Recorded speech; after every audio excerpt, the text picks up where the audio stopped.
Hello everyone, good evening. हमने कल देखा था राशि की सरलीकरण और उसका आज हम देखेंगे इस रहस्य को संक्षेप में दूसरे चैप्टर को। फिर उसके बाद हम अपना तीसरा चैप्टर स्टार्ट करेंगे। आकर्षण का नियम प्रकृति का नियम है। गुरुत्वाकर्षण के नियम की तरह ही यह निष्पक्ष है। जब तक आप लगातार विचार करके किसी चीज का आह्वान न करें, तब तक कोई भी चीज आपकी जिंदगी में नहीं आ सकती। क्या आप सोच रहे हैं? यह जानने के लिए खुद से पूछिए कि आप कैसा महसूस कर रहे हैं। भावनाएं मूल्यवान साधन है। वे हमें तत्काल बता देती हैं कि हम क्या सोच रहे हैं। बुरा महसूस करते समय अच्छे विचार रखना असंभव है। आपके विचार आपकी फ्रीक्वेंसी तय करते हैं और आपकी भावनाएं आपको फौरन बता देती है कि आप किस फ्रीक्वेंसी पर हैं। जब आप बुरा महसूस करते हैं तो आप ज्यादा बुरी चीजें आकर्षित करने की फ्रीक्वेंसी पर होते हैं। जब आप अच्छा महसूस करते हैं तो आप ज्यादा अच्छी चीजों को प्रबलता से अपनी ओर आकर्षित करते हैं। मनोभाव परिवर्तक जैसे सुखद यादें, सुंदर प्राकृतिक दृश्य या आपका पसंदीदा संगीत आपकी भावनाओं को बदल सकते हैं और पल भर में आपकी फ्रीक्वेंसी बदल सकते हैं। प्रेम का भाव वह सर्वोच्च फ्रीक्वेंसी है जिसे आप ब्रह्मांड में भेज सकते हैं। आप जितना ज्यादा प्रेम महसूस और प्रेषित करते हैं, आपकी शक्ति उतनी ही ज्यादा होती है। रहस्य का प्रयोग कैसे करें? आप रचनात्मक निर्माता हैं। आकर्षण के नियम द्वारा जीवन का निर्माण करके की प्रक्रिया आसान है। महानतम उपदेशकों और अपने अद्भुत कार्यों द्वारा असंख्य तरीकों से हमें यह रचनात्मक प्रक्रिया बताई है। कुछ महान उपदेशकों ने नीति कथाओं के माध्यम से हमें ब्रह्मांड के काम करने की का तरीका बताया है। उनकी कहानियों की बुद्धिमत्ता सदियों से हमारे बीच मौजूद है और किमित बन चुकी है। वर्तमान युग के कई लोगों को तो इस बात का एहसास ही नहीं है कि इन कहानियों में जिंदगी की सच्चाई छिपी है। जमशेद अलादीन और उसके चिराग की कहानी के बारे में सोचिए। जब अलादीन चिराग उठाता है और उसकी धूल साफ करता है तो जिन फौरन बाहर निकलता है और जिन हमेशा एक ही बात कहता है, आपकी इच्छा ही मेरा आदेश है। कहानी में कहा गया है कि जिन तीन इच्छाएं पूरी करता है, लेकिन अगर आप कहानी की तह तक जाएंगे तो इसकी कोई सीमा नहीं है। आप जितनी भी इच्छा करेंगे वे सब पूरी होंगी। एक इच्छा के बारे में सोचें। अब इस उपमा को अपने जीवन पर लागू करें। याद रखें, अलादीन को अपनी मनचाही चीज मांगनी होती है, फिर ब्रह्मांड जिन बन जाता है। विभिन्न परंपराओं ने इसके अलग अलग नाम दिए हैं। आपका रक्षक देवदूत, आपका उच्चतर स्वरूप। हम इस पर कोई भी लेवल लगा सकते हैं और अपने लिए सबसे अच्छी तरह काम करने के लिए लेवल को चुन सकते हैं। लेकिन हर परंपरा ने हमें बताया है कि कोई चीज है जो हमसे ज्यादा बड़ी है और जिन हमेशा एक ही बात कहता, आपकी इच्छा ही मेरा आदेश है। यह अद्भुत कहानी दर्शाती है कि किस तरह आपने ही अपनी पूरी जिंदगी और अपने पास मौजूद हर चीज को सुखद खुद बनाया है। जिनने तो सिर्फ आपके हर आदेश का पालन किया है। जिन आकर्षण का नियम है और यह हमेशा मौजूद है। आप जो भी सोचते हैं, बोलते हैं और करते हैं, उसे यह जिन हमेशा सुन रहा है। जिन मान लेता है कि आप जिस भी चीज के बारे में सोचते हैं उसे पाना चाहते हैं। यह मान लेता है कि आप जिस भी चीज के बारे में बोलते हैं उसे पाना चाहते हैं। यह मान लेता है कि आप जिस भी चीज पर काम करते हैं उसे पाना चाहते हैं। आप ब्रह्मांड के मालिक हैं और जिन यहाँ पर आपकी सेवा के लिए मौजूद है। जिन कभी आपके आदेशों पर सवाल नहीं करता। आपके मन में जैसे ही विचार आता है, जिन व्यक्तियों, परिस्थितियों और घटनाओं के माध्यम से आपकी इच्छा पूरी करने के लिए ब्रह्मांड को फौरन सक्रिय कर देता है। रचनात्मक प्रक्रिया। रहस्य की रचनात्मक प्रक्रिया बाइबल की न्यू टेस्टामेंट में ली गई है। इससे आपको यह सरल मार्गदर्शन मिलता है कि अपनी मनचाही चीज पाने के लिए तीन सरल और आसान कदम कौन से हैं। पहला कदम है मांगे। लिसा निकोलस के माध्यम से पहला कदम है मांगना। ब्रह्मांड को आदेश दें, ब्रह्मांड को बता दें कि आप क्या चाहते हैं। ब्रह्मांड आपके विचारों पर प्रतिक्रिया करता है। बॉब प्रोडक्ट कहते हैं कि क्या आप सचमुच क्या चाहते हैं, बैठ जाएं और उस चीज को एक कागज पर लिखिए, वर्तमान काल में लिखिए। आप यह लिखकर शुरू कर सकते हैं कि मैं इस समय इसलिए इतना खुश हूँ और कृतज्ञ हूँ क्योंकि डॉट डॉट डॉट। और फिर स्पष्ट करें कि आप अपने जीवन के हर क्षेत्र में कैसा बनना चाहते हैं। आपको चुनाव करना होता है कि आप क्या चाहते हैं, लेकिन आपको इस बारे में स्पष्ट रहना होगा कि आप वास्तव में क्या चाहते हैं।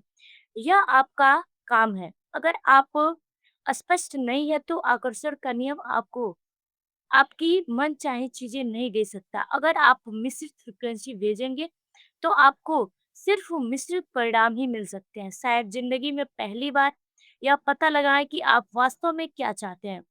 जब जब आप जान चुके हैं कि आप कुछ भी पा सकते हैं, बन सकते हैं या कर सकते हैं और कोई सीमा नहीं है, तो बताएँ कि आप क्या चाहते हैं। माँगना रचनात्मक प्रक्रिया का पहला कदम है, इसलिए माँगने की आदत डालें। अगर आपको विकल्प चुनना हो लेकिन आप यह तय नहीं कर पा रहे हैं कि किस राह पर जाएं, तो मार्गदर्शन मांगे। आपको जिंदगी के किसी भी क्षेत्र में असफल होने की जरूरत नहीं है, बस मांग ले। यह सचमुच मजेदार है। यह तो वही बात हो गई जैसे ब्रह्मांड आपका कैटलॉग हो।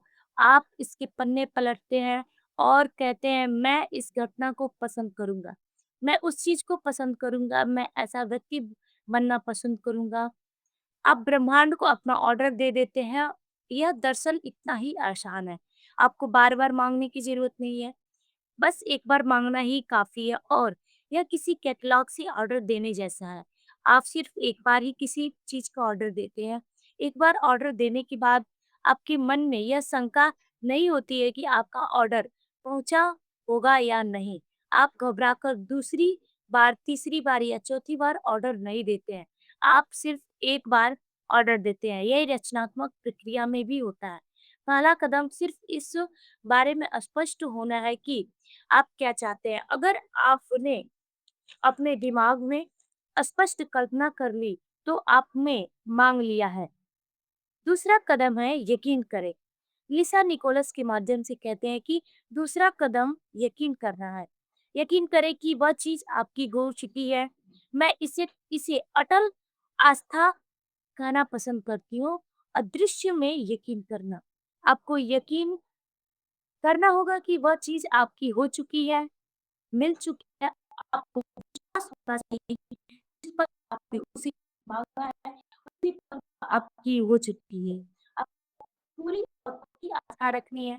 अगर आप कैटलॉग से किसी चीज़ का ऑर्डर दे देते हैं, तो इसके बाद आप तसल्ली से बैठ जाते हैं और ज़िंदगी में आगे बढ़ जाते हैं। क्योंकि आप जानते हैं कि आपने जिस चीज़ का ऑर्डर दिया है, वह आपको मिल भी जाएगी। चीज़ों को इस तरह देखें जैसे आपकी मनचाही चीज़ें इसी वक़्त आपको मिल चुकी हैं। विश्वास रखें कि वे चीज़ें ज़रूरत के वक़्त आपके पास आ जाएँगी। बस उन्हें आने दें। इनके बारे में चिंता ना करें या परेशान ना हों। उनकी कमी के बारे में ना सोचें, उनके बारे में इस तरह सोचें जैसे वे आपकी ही हो चुकी हैं। आप उनके हकदार हैं और मालिक हैं। जिस पल आप मांगते हैं, अदृश्य शक्तियों में यकीन करते हैं और यह महसूस करते हैं कि आपकी मनचाही चीज पहले से ही आपके पास है, तो उसी पल पूरा ब्रह्मांड सक्रिय होकर आपकी कल्पना को साकार करने में जुट जाता है।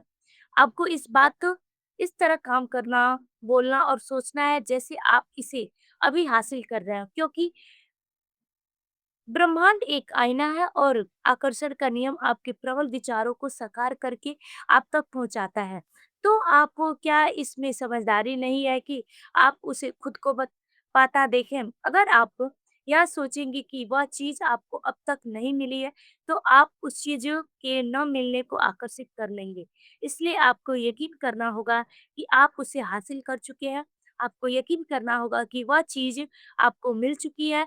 अगर आप उन चीज़ों को की तस्वीरों को अपने जीवन में साकार करना चाहते हैं तो आपको उन्हें पाने की भावना की फ्रीक्वेंसी ब्रह्मांड को भेजनी होगी। ऐसा करने पर आप तमाम परिस्थितियों, लोगों और घटनाओं को ज़बरदस्त तरीके से प्रेरित कर रहे देते हैं, जिससे आपको अपनी मनचाही चीज़ें मिल जाएँ।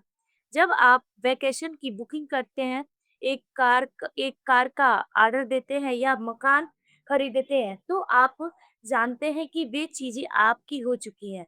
आप जाकर उसी अवधि के लिए एक और वैकेशन की बुकिंग नहीं करते हैं या एक कार का या मकान नहीं खरीदते हैं। अगर आप लॉटरी जीत जाते हैं या आपको विरासत में ढेर सारी दौलत मिलती है, तो भौतिक रूप में सचमुच पैसा मिलने से पहले ही आप उसे अपना मान लेते हैं।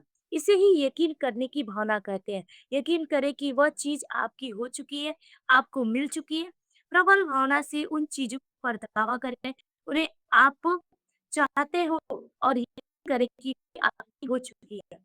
जब आप ऐसा करेंगे तो आकर्षण का नियम प्रबलता से सारी परिस्थितियों, लोगों और घटनाओं को प्रेरित कर देगा, ताकि आपको अपनी मनचाही चीज़ें हासिल हो जाए।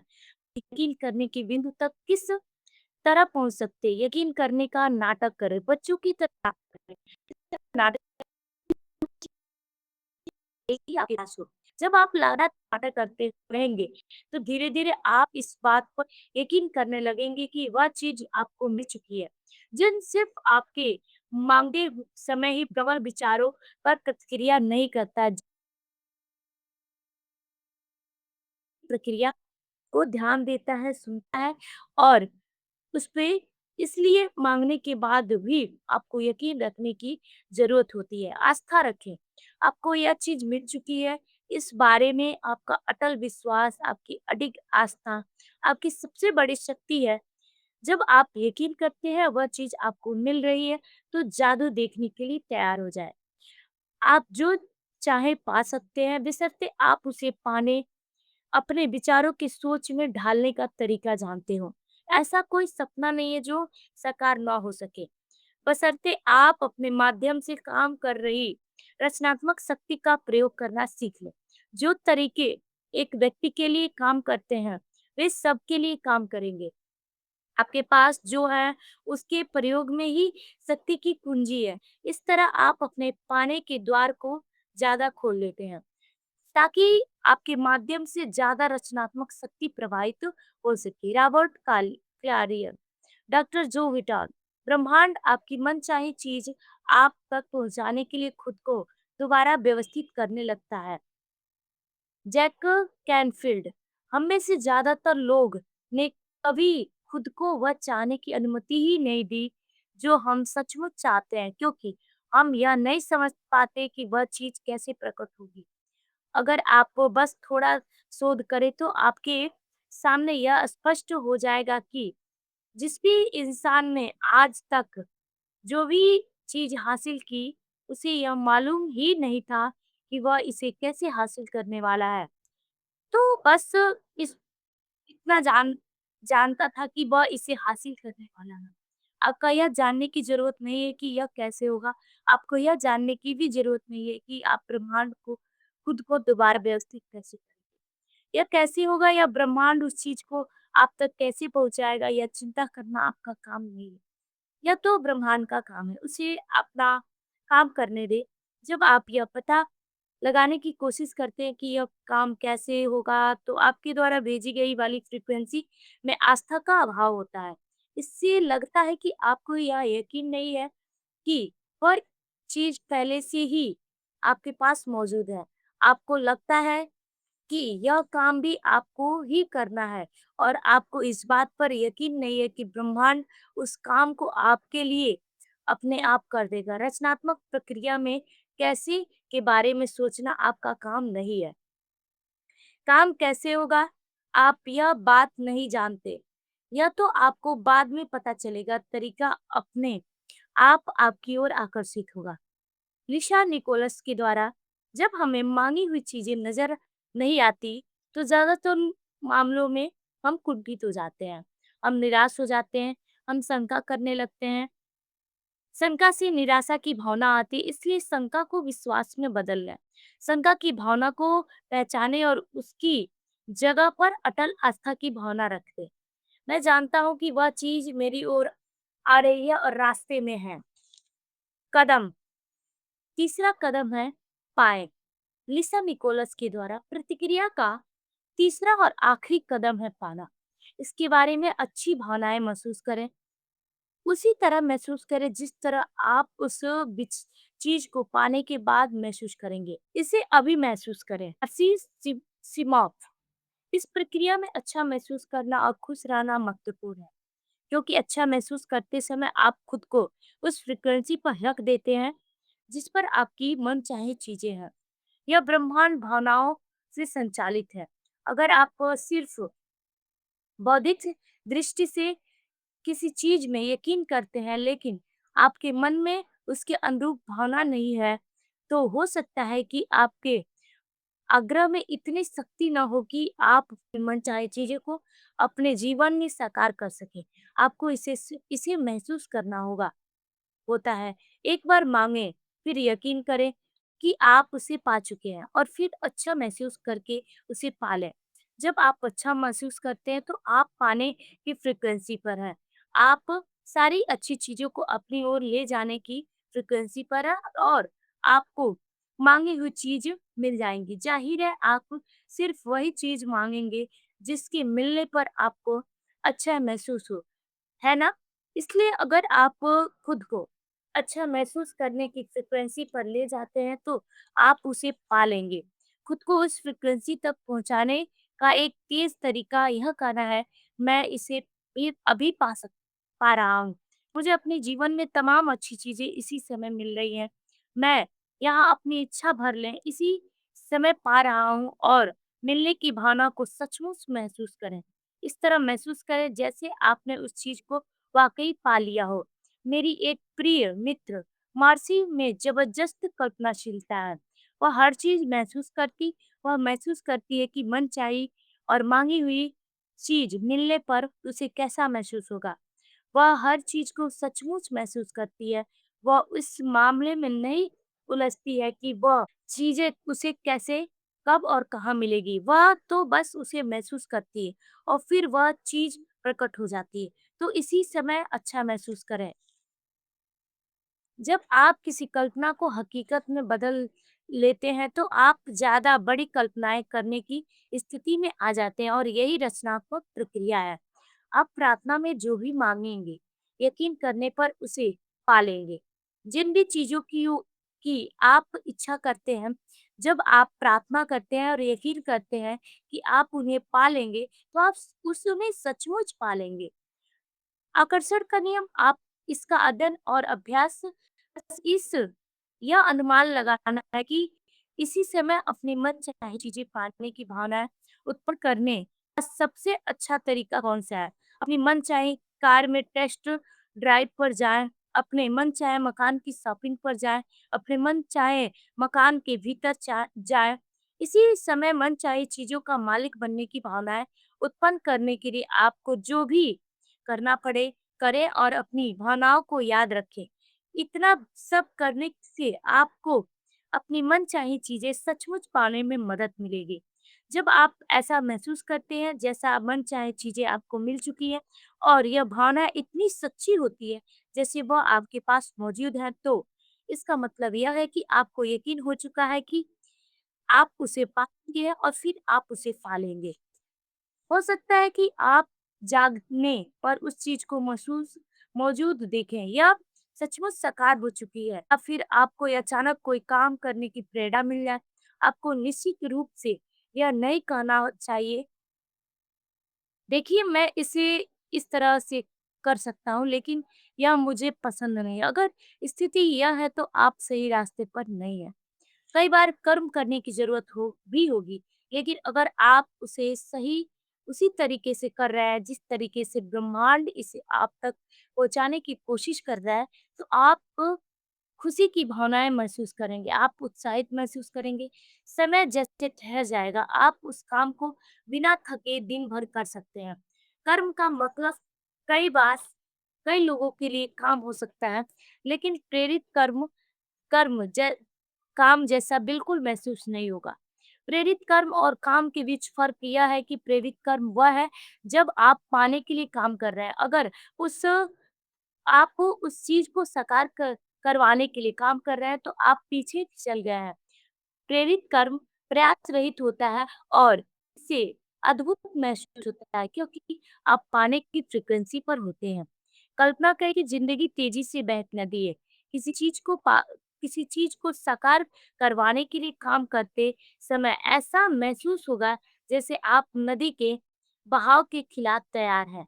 यह मुश्किल होगा कि आप संघर्ष जैसा लगेगा। दूसरी तरफ ब्रह्मांड से पाने के लिए कर्म करते समय आपको ऐसा महसूस होगा जैसे आप नदी के बहाव के साथ बह रहे हैं। यह प्रयास रहित महसूस होगा, यह प्रेरित कर्म है और ब्रह्मांड तथा जिंदगी के बहाव के साथ तैरने की भावना है। कई बार तो किसी चीज को पाने तक आपको पता भी नहीं चलेगा कि आपने कर्म किया था, क्योंकि कर्म करते समय आपको बहुत अच्छा महसूस हो रहा है था। तब आप पलटकर देखेंगे कि इस बात पर हैरान होंगे कि किस तरह ब्रह्मांड आपको वहां तक ले गया जहां आप जाना चाहते थे और उस चीज को आपके पास ले आया जिसे आप पाना चाहते हैं। ब्रह्मांड तीव्र गति को पसंद करता है। विलंब न करे, दोबारा न सोचे, शंका न करे। जब अवसर मौजूद हो, जब आवेग मौजूद हो, तब अंदर से सहज बोध की प्रेरणा का इशारा हो तो तत्काल कर्म कर दें। यह आपका काम है और आपको बस इतना ही करना है। अपनी सहज भावना पर भरोसा करें। यह ब्रह्मांड का इशारा है जो आपको प्रेरित कर रहा है। यह ब्रह्मांड का इशारा है जो पाने की फ्रीक्वेंसी पर आपके साथ संप्रेषण कर रहा है। अगर आपके मन में सहज भावना है तो उसका अनुसरण करें। आप पाएंगे कि ब्रह्मांड चुंबक की तरह आपको मांगी हुई चीज को आपकी ओर भेज रहा है। आप अपनी ज़रूरत की हर चीज़ को आकर्षित कर लेंगे। अगर आपको पैसे की ज़रूरत है तो आप उसे आकर्षित करेंगे। अगर आपको दोस्तों की ज़रूरत है तो आप उसे भी आकर्षित कर लेंगे। अगर आपको रिश्तों की ज़रूरत है, पैसों की ज़रूरत है, उन्हें आकर्षित करेंगे। अगर आप किसी खास पुस्तक की ज़रूरत है तो आप उसे भी आकर्षित करेंगे। बहरहाल आपको इतना ध्यान देना है कि आपको किस किसे आकर्षित करना चाहते हैं, क्योंकि जब आप अपने मनचाहे चीज़ों की तस तस्वीर अपने दिमाग में रखते हैं तो आप उन चीज़ों के प्रति और वे आपकी ओर आकर्षित होगी।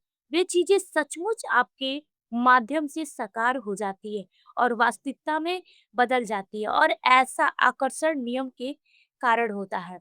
याद रखें कि आप एक चुंबक हैं, हर चीज़ को अपनी ओर आकर्षित करते हैं। जब आप स्पष्टता से सोच लेते हैं कि आप क्या चाहते हैं, तो आप उन चीज़ों को अपनी ओर खींचने वाले चुंबक बन जाते हैं।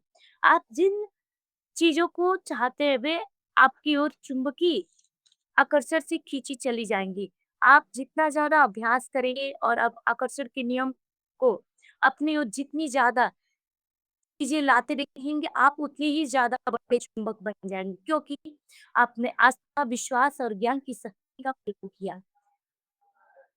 आप शून्य से शुरू कर सकते हैं, क्योंकि शून्य से बिना राह वाली जगह पर आप एक राह बना दी जाएगी। आपको सिर्फ मनचाही चीज़ें को साकार कल्पना करने की क्षमता की ज़रूरत है। मानव इतिहास के में आज तक जो भी चीज़ खोजी और बनाई गई है, एक विचार से शुरू हो गई है। एक विचार से एक राह बनी है और वह चीज़ अदृश्य से दृश्य में प्रकट हो गई है। इस तरह सोचिए कि आप रात में चला है कि उसमें सिर्फ 200 से 200 से 200 फीट तक आगे चली जाती हैं। आप कैलिफोर्निया से न्यूयॉर्क तक पूरे रास्ते अंधेरे में कार ला सकते हैं, क्योंकि आपको बस अगले 200 फुट तक ही देखना होता है। ज़िंदगी भी आपके सामने इसी तरह प्रकट होती है। अगर फुट हो गए और उसके बाद अगले 200 फुट, तो इस तरह आपकी ज़िंदगी प्रकट होती है रहेगी और यह अंततः आपको मनचाही चीज़ों की दिशा में ले जाएँगी। आपको क्योंकि आप उसे सचमुच पाना चाहते हैं। ब्रह्मांड पर भरोसा रखें, यकीन रखिए, आस्था रखें, भरोसा रखें। मुझे सचमुच ज़रा भी अंदाज़ा नहीं था कि मैं रहस्य के ज्ञान को फ़िल्म के पर्दे पर कैसे उतार पाऊँगी। मैंने बस भविष्य दृष्टि का परिणाम देखा, मैंने अपने मस्तिष्क में परिणाम की अस्पष्टता देखा, मैंने उसे पूरी सख्ती से महसूस किया और द सीक्रेट बनाने में हमें जिस चीज़ की ज़रूरत थी, वह चीज़ हमारे पास आ गई। आस्था से पहला कदम उठाया, आपको पूरी सीढ़ी देखने की ज़रूरत नहीं है, बस पहला कदम उठा लें से और आपका शरीर।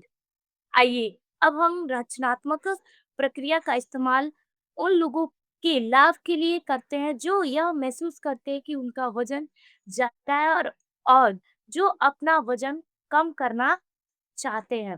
पहली बात तो यह जान लें कि अगर आप वज़न कम करने पर ध्यान देंगे तो आपका वज़न कम नहीं हो पाएगा, क्योंकि आप हमेशा ही वज़न कम करने की विचार को अपनी ओर आकर्षित करेंगे। इसलिए वज़न कम करने के ख़्याल को अपने दिमाग से निकाल दें। इसी कारण डाइटिंग सफल नहीं होती, क्योंकि आप वज़न कम करने पर ध्यान केंद्रित करते हैं, इसलिए आप लगातार वज़न कम करने की ओर आकर्षित होते हैं।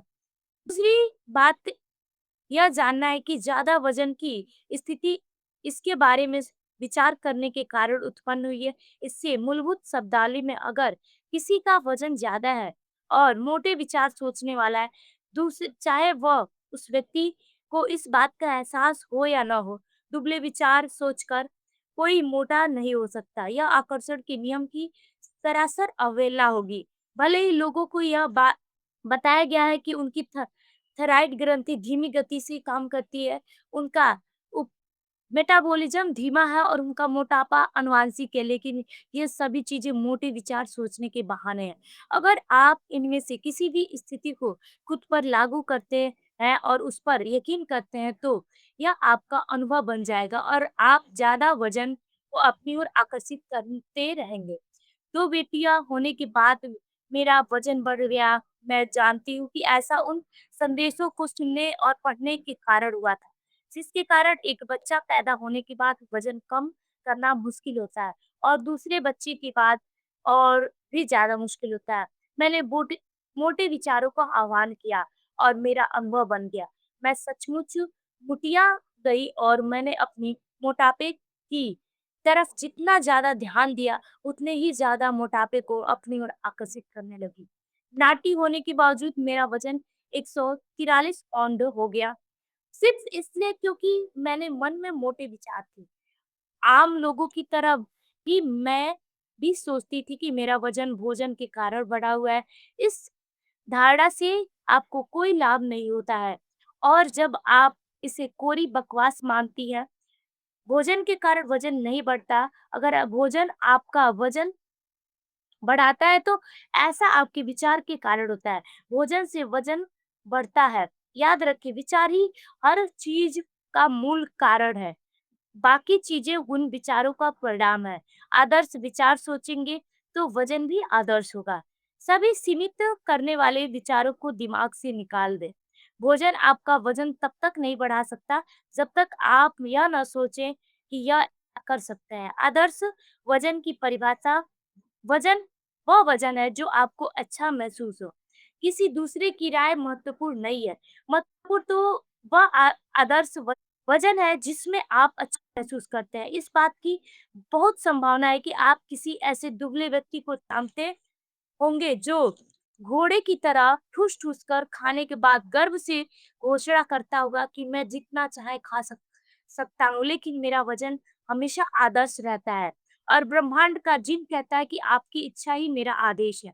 रचनात्मक प्रक्रिया का प्रयोग करके अपने आदर्श वजन और शरीर को आकर्षित करने के लिए इन कदमों का अनुसरण करें। पहला कदम है मांगे। उस वजन के बारे में स्पष्टता से सोचें जो आप पाना चाहते हैं। अपने दिमाग में स्पष्ट तस्वीरें रखें कि आदर्श वजन होने के बाद आप कैसा दिखेंगे। अपने आदर्श वजन की तस्वीरें सामने रखें और उनकी ओर अक्सर देखेंगे कि आपके पास अपनी खुद की तस्वीर न हो, चाहे शरीर की दूसरों की तस्वीर औसत लगा लें। दूसरा कदम है यकीन करें। आपको यकीन करना होगा कि आपको मिलेगा। आपको विश्वास करना होगा कि आपका वज़न आदर्श हो चुका है। आपको इस तरह कल्पना करनी होगी, नाटक करना होगा, अभिनय करना होगा, जिसका आपका वज़न आदर्श हो चुका है। आपको खुद को आदर्श वज़न पाते हुए देखना होगा। अपना मनचाहा वज़न लिखकर अपनी वज़न तौलने की मशीन के रीड आउट पर रख दें या खुद का वज़न ही न लें। आपने अपने विचारों, शब्दों और कायों कार्यों में जो माँगा है, उस बात को न अस्पष्ट काटें। अपने वर्तमान वज़न के हिसाब से कपड़े न खरीदें। आस्था रखें कि उन कपड़ों पर ध्यान केंद्रित करें, जिन्हें आप भविष्य में खरीदेंगे। आदर्श वज़न वज़न को आकर्षित करना ब्रह्मांड के कैटलॉग में से ऑर्डर देने जैसा है। आप कैटलॉग में देखते हैं, आदर्श वज़न चुनते हैं और अपना ऑर्डर देते हैं कि आपका ऑर्डर किया हुआ वज़न आप तक पहुँचा दिया है। आपने आदर्श वज़न वाले लोगों की तलाश करें, उनकी प्रशंसा करें और मन ही मन उनकी तारीफ़ करने का निश्चय करें। जब आप उनकी प्रशंसा करते हैं और उस भावना को महसूस करते हैं तो आप उस आदर्श वज़न का आह्वान कर रहे हैं। अगर आप वज़न करने वाले लोगों का नज़र आएँगे तो उन पर ध्यान दें, बल्कि तत्काल अपना ध्यान मोड़कर अपने आदर्श शरीर वाले तस्वीर पर ले जाएँ और उसे महसूस करें। तीसरा कदम है पाएँ। आपको अच्छा महसूस करना चाहिए, आपको अपने बारे में अच्छा महसूस करना चाहिए। यह महत्वपूर्ण है क्योंकि अगर आप उस वक़्त अपने शरीर के बारे में बुरा महसूस करते हैं, तो फिर आप आदर्श वज़न को आकर्षित नहीं कर सकते। अगर आप अपने शरीर के बारे में बुरा महसूस करते हैं, तो यह एक सशक्त भाव है और आप अपने शरीर के बारे में बुरे भाव को आकर्षित करते रहेंगे। अगर आप अपने शरीर की आलोचना करेंगे और उसमें कमियों को खोजते रहेंगे तो आप इसे कभी नहीं बदल पाएँगे। सच तो यह है कि इससे आप ज़्यादा वज़न को अपनी ओर आकर्षित करेंगे, अपने शरीर के रोम-रोम की तारीफ़ करेंगे और ईश्वर का धन्यवाद दें। अपने बारे में सभी आदर्श बातें सोचें। जब आप अपने बारे में आदर्श विचार सोचते हैं और अच्छा महसूस करते हैं, तो आप अपने आदर्श वज़न की फ्रीक्वेंसी पर हैं और आदर्श वज़न का आह्वान कर रहे हैं। वेलेस बैटल्स ने अपनी पुस्तक में खाने के बारे में एक अद्भुत सलाह देते हैं। वे सलाह देते हैं कि खाना खाते समय चबाने के अनुभव पर पूरा ध्यान केंद्रित करना चाहिए। अपने मस्तिष्क को उस पर केंद्रित करें और खाना खाने की अनुभूति को महसूस करें। अपने दिमाग को दूसरी बातों की तरफ न भटकने दें। अपने शरीर का ध्यान केंद्रित करें और अपने मुंह में भोजन चबाने की अनुभूति को आनंद लें। अगली बार खाना खाते समय इसे आज़मा कर देखें। खाना खाते समय जब आप का पूरा ध्यान इस तरह केंद्रित होता है, तो इसका स्वाद बहुत बढ़िया और ज़्यादा मज़ेदार होता है। ध्यान भटकने पर स्वाद लगभग गायब हो जाता है। मुझे यकीन है कि अगर हम अपने भोजन को पूरे ध्यान से खाएँगे, उसके आनंददायक अनुभव पर पूरा ध्यान केंद्रित करें, तो भोजन हमारे शरीर में आदर्श रूप से पच जाता है और परिणाम स्वरूप हमें आदर्श वजन मिल जाएगा। वजन की मेरी कहानी का अंत यह है कि मेरा वजन 116 पाउंड है और जो मेरे हिसाब से आदर्श है और मैं जो चाहे खा सकती हूँ। मूल बात यह है कि मैं अपने आदर्श वजन पर ध्यान केंद्रित करूँ। इसमें कितना समय लगता है? लोग एक और सवाल पूछते हैं, उस कार व्यक्ति पैसे के प्रकट होने में कितना समय लगेगा? मेरे पास कोई नियम पुस्तिका नहीं है जिसमें लिखा हो कि इसमें 30 मिनट, 30 दिन या 3 दिन या 30 दिन लगे। यह तो आपकी और आपके ब्रह्मांड के साथ जुड़ने का मामला है। समय एक भ्रम है। आइंस्टीन ने हमें यह बात बताई। अगर आपने यह बात पहली बार सुनी हो तो शायद आपको यह अवधारणा समझना मुश्किल लगे, क्योंकि आप हर चीज को एक के बाद एक देखते रहते हैं। क्वांटम भौतिक शास्त्री और आइंस्टीन हमें बताते हैं कि हर चीज के साथ हो रही। अगर आप समझ सके कि समय का अस्तित्व ही नहीं है और उस अवधारणा को स्वीकार कर सके तो आप देखेंगे कि आप भविष्य में जो चाहते हैं वह पहले से मौजूद है। अगर हम हर चीज़ एक ही समय हो रही है, तो आप जो चीज़ चाहते हैं उसके बारे में दूसरा संस्करण पहले ही मौजूद है। ब्रह्मांड को आपकी मनचाही चीज़ें प्रकट करने में ज़रा भी समय नहीं लगता। जो भी देर होती है आपकी तरफ से होती है। आप यकीन करने, जानने और महसूस करने की उस जगह तक पहुँचते हैं जहाँ आपको यह एहसास होता है कि वह चीज़ आपके पास पहले से ही मौजूद है।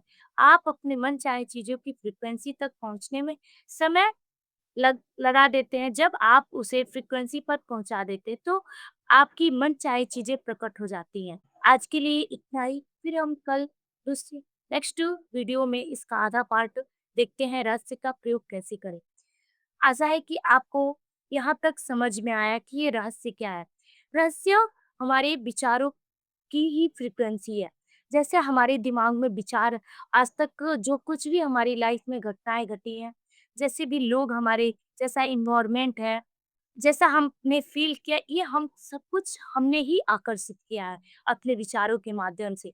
क्योंकि विचार अपनी एक फ्रीक्वेंसी पर्टिकुलर जनरेट करती है और जिस पर हम अपने विचारों की फ्रीक्वेंसी जनरेट करती है, वैसे ही विचार को अपनी ओर आकर्षित करती है।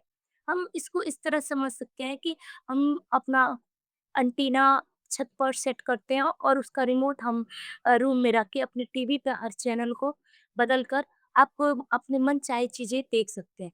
ठीक अभी अगर अपने विचारों की फ्रीक्वेंसी सेट कर दें और उसके कंट्रोलर को अपने हाथों में ले लें, तो फिर हम उन विचारों को उस न्यू फ्रीक्वेंसी पे सेट करके अपने विचारों को बदल के अपने लाइफ में चीज़ों को बदल सकते हैं, व्यक्ति को बदल सकते हैं और हम सब कुछ अपने जीवन में वही अट्रैक्ट कर रहे हैं जो हमारे निरंतर हमारे विचारों में चल रहा है। तो thanks to watching my video, please like, subscribe and share and comment. कैसा लगा आपको ये ऑडियो बुक की series? Thanks to watching my video.